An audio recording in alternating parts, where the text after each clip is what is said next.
went to Lexington Center to try and kind of understand why it was such a vibrant center and we had so many vacancies in Arlington Center. About 5 years ago, the Lexington Board of Selectmen came to Arlington Center exploring the same thing to understand why Arlington was so vibrant and they were having a problem with vacancies. We share a lot of the same problems with these neighboring communities, including the cuts that we suffer from the State House to all of our local budgets. So we need to continue to explore these possibilities going forward. Thank you. And Nathan Bostet. I think this is an important idea to consider as we seek efficiencies of scale between the different communities. If there are opportunities where costs can be cut by combining various entities between communities, that's important. Like Kevin mentioned, there's the insurance program that's out there that has been up numerous times, the Group Insurance Commission. But it should not come at the cost of any service that is provided to Arlington itself. As long as any service that's provided to them is either equal or better than what is provided now, that is the only way that we should do that. Thank you. Our second question for the evening is going to go to Kevin Greeley first. What is your position on an override for next year, and how will you make your position clear to your constituents? What is my position on an override? How will I make it clear to my constituents? I'll make it clear to my constituents, as I always do, by stating my opinions as clearly as I can and in a too loud a voice, I'm sure, sometimes. Do I favor one for next year? We still need to do more study on this. The only way that I will favor an override next year is, first of all, if we do have a solid 5-year plan in place, comparable to the one which we are just at the end of, and if we show that financial commitments are going to be made to the voters. For example, when we did this past 5-year plan, we committed we will not do an override for at least another 5 years. We've held to that promise and have not. And so it looks like, over 10 years, our town budget has been cut by about $7 million by the state. This year we're down about $3 million that we're going to have to cut from our budgets. And next year the deficit is projected at $7 million for just next year alone. We're going to have to do something. The only thing available to selectmen or to the town of Arlington is the override process, where we put before the voters, here's what we have, here's what you would be voting for if you're willing to increase your taxes. So it's early yet to make a commitment to it, but I've supported 3 overrides in the past, 2 of which were successful. Thank you. Nathan, you have 2 minutes. I also believe that it is important to research this a little bit more, but the unfortunate reality that nobody likes to hear is that an override is most likely the only option to sort of climb out of the debt that we're in at this time. If we want to continue to see the sorts of services for schools or any other services that we currently have. As a selectman, of course, it would be my duty to seek any other means possible than to raise, taxes in a way like that. But again, the unfortunate reality is that may be the only option. And how would you make that position clear to your constituents?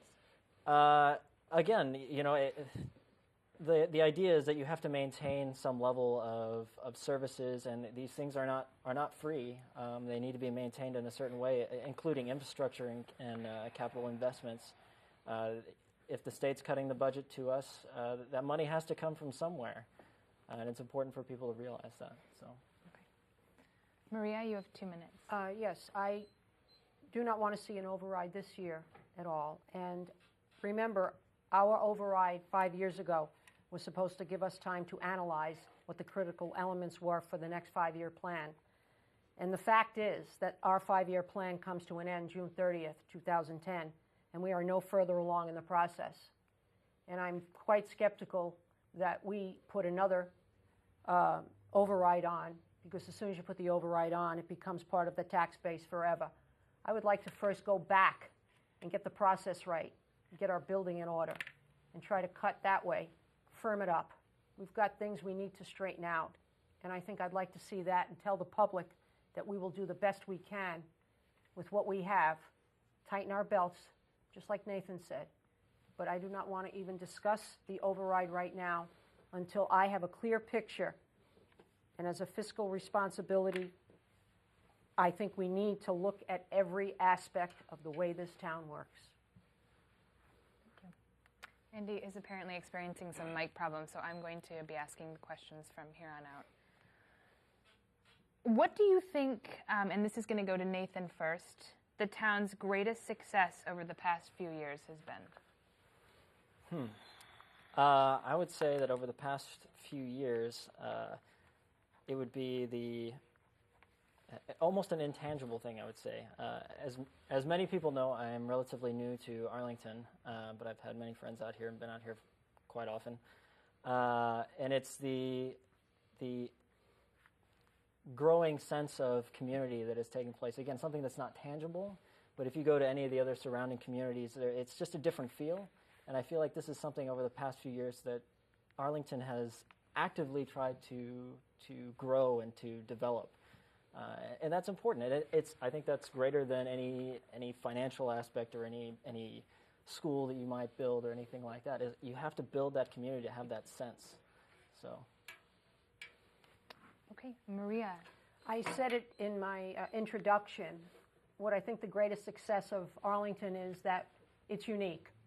We have the Heights, we have the center, and we have East Arlington.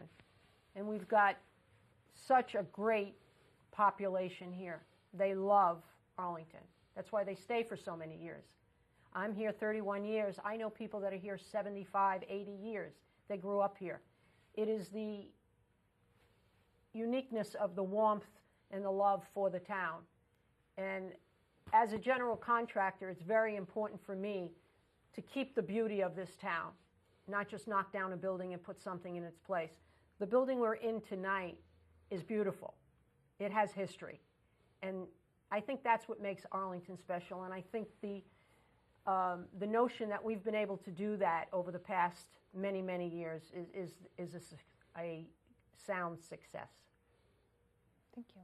Kevin, 2 Yeah, minutes. thank you. What do I think is our greatest success? I agree a lot with what Nathan and Maria have said.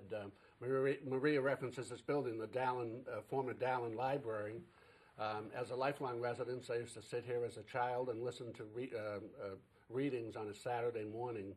When I think about trying to get my 13-year-old son to go to a library to listen to a book being read, only if he could bring us whatever that handheld game thing is that he plays. But I think what they point out, the people of Arlington, the volunteerism in Arlington is unbelievable.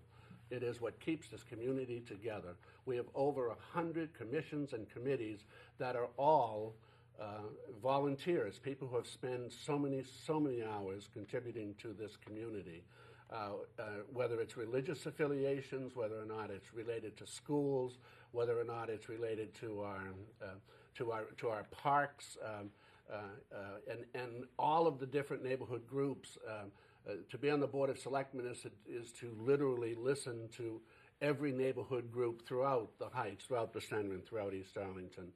And in terms of the leadership of Arlington, the greatest success in the past 5 years has indeed been implementing that 5-year plan and holding this town to it. That 5-year plan required budgets not to go up more than 4%, healthcare to be held to 7%. Well, healthcare has not been held to 7% in the past 5 years, but the budgets have stayed at 4% or less. And because of that, Arlington is in much better shape than others. And